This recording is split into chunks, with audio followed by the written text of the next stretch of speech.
Bismillahirrahmanirrahim. Dear viewers, today we will create a Microsoft Excel worksheet.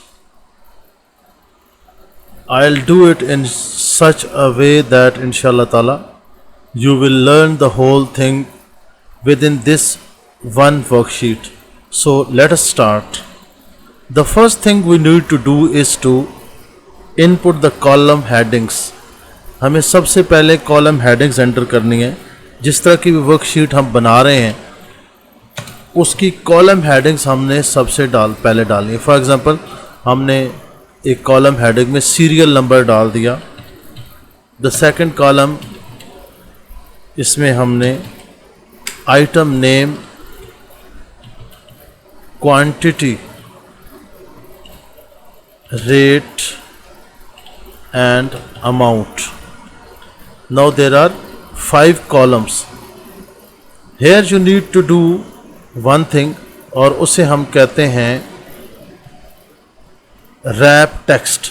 क्या जी? Wrap text. हम एहतियातन आगे तक कर लेते हैं। हमने क्या किया, हमने कर्सर यहाँ लाया और शिफ्ट प्रेस किया, राइट एरो की शिफ्ट प्रेस रखा और राइट एरो की से हमने ये सिलेक्शन कर ली। हम हेडिंग से आगे भी सिलेक्शन कर लिया हमने, क्योंकि हमें मालूम है कि हमने आगे भी इसको हमें मज़ीद कॉलम्स की भी ज़रूरत है। राइट क्लिक किया हमने, format cells, and format cells में alignment and wrap text. Wrap text का ये फ़ायदा होता है कि अगर आपकी हेडिंग कॉलम से बड़ी हो तो वो एडजस्ट हो जाती है, या आप इस कॉलम को ऐसे बड़ा भी कर सकते हैं, क्योंकि आइटम नेम जो हैं वो होपफुली बड़े होंगे तो हम कॉलम ही को बड़ा कर लेते हैं। राइट जनाब। अब पिछली वर्कशीट में हमने ये सीखा था कि हम सीरियल नंबर कैसे ऐड करते हैं। 1, 2। हमें मज़ीद नंबर्स ऐड करने हैं तो we can extend these two. हम ऐसा कर सकते हैं कि इन दोनों को हम सिलेक्ट करें और इसको यहाँ से हम ड्रैग कर लें तो ये ऑटोमेटिकली हमें मज़ीद नंबर्स लिख के दे देगा। ठीक है जनाब, हमने इसको सेंटर में कर दिया।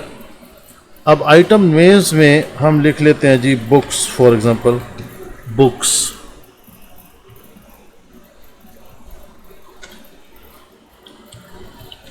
कॉपीज, पेंसिल्स,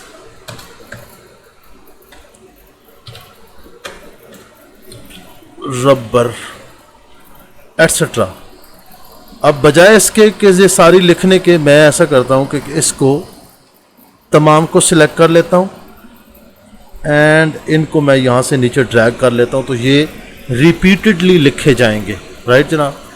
क्वांटिटीज़ हम कोई भी डालते थे, 3, 4, 56, 70, कोई भी क्वांटिटीज़ हम ऐड कर लेते हैं इसकी। और अगर हम इन्हीं को सिलेक्ट करके नीचे ले आए, सिलेक्ट किया और इसको हमने ड्रैग कर लिया।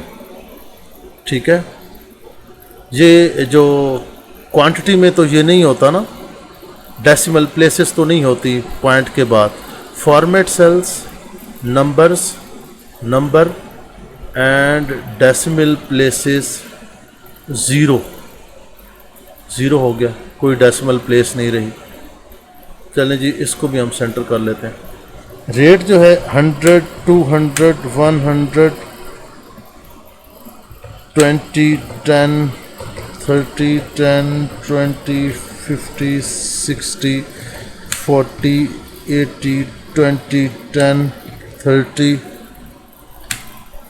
40, 80, 60, 30, 40, 20 फॉर एग्जांपल हमने ये अमाउंट्स दे दी।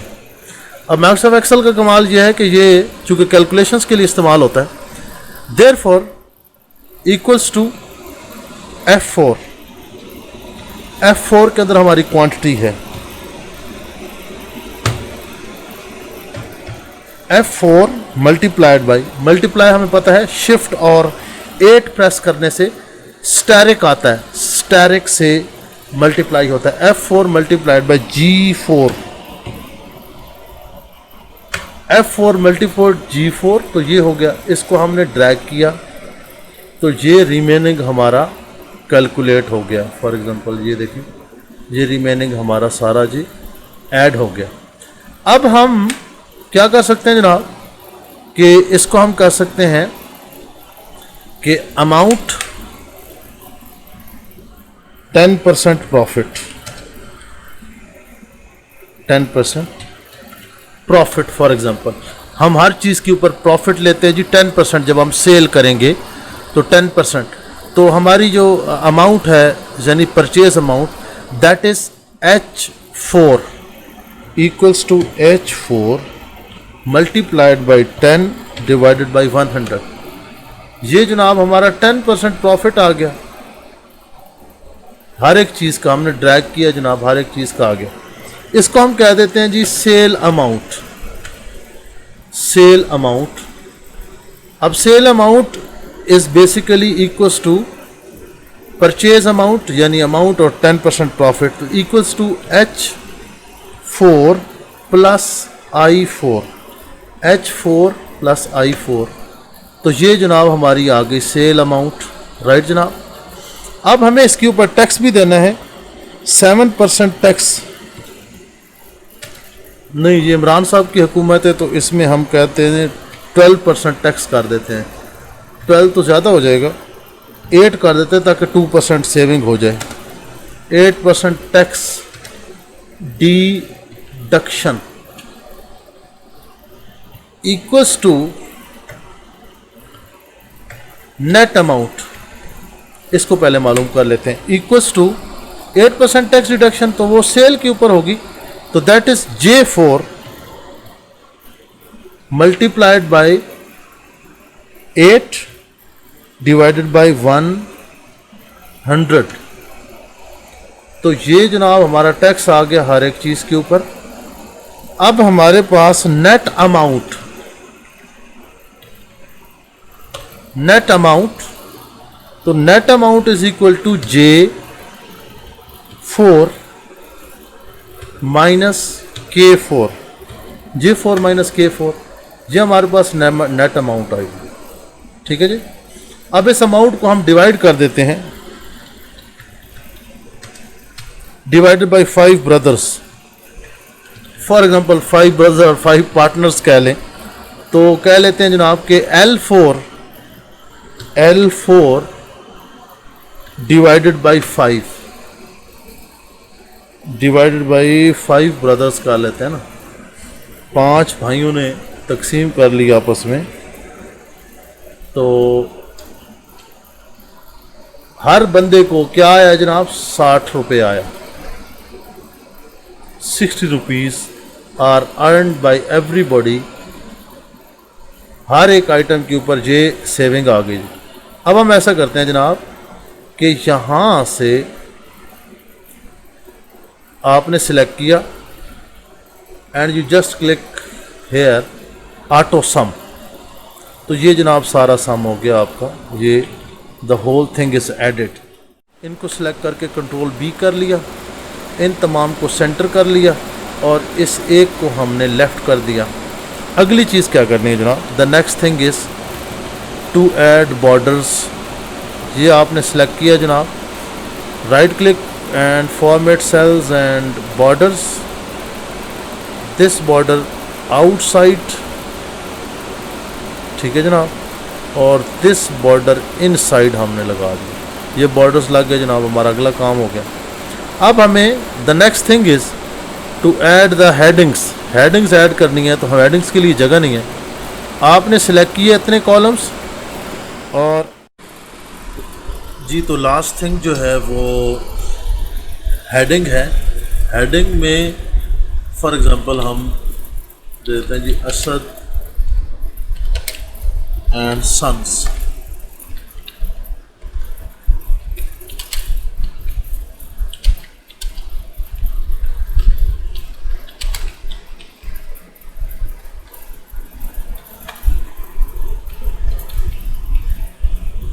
इसका साइज हम जो है वो फॉर एग्जांपल 40 देते हैं। अब आप देखिए, अगर इसको हम सेंटर करते हैं वेल वी सेंट्रलाइज इट तो ये इधर जाता है। इसका हल ये है कि यहाँ से शीट के ऊपर आप इसको सिलेक्ट करें एंड इसको आप मर्ज कर दें। क्या करें जी? मर्ज सेल्स एंड इसको मर्ज सेल्स। ये मर्ज सेल्स जो है इससे ये सेंटर भी हो जाता है और अंडरलाइन। तो this is the whole story about worksheet. ये वर्कशीट के बारे में ये स्टोरी है जी सारी। It's very simple. Next worksheet के अंदर हम इंशाल्लाह ताला सीखेंगे use of common functions in Microsoft Excel sheet. Until then इजाज़त दीजिए।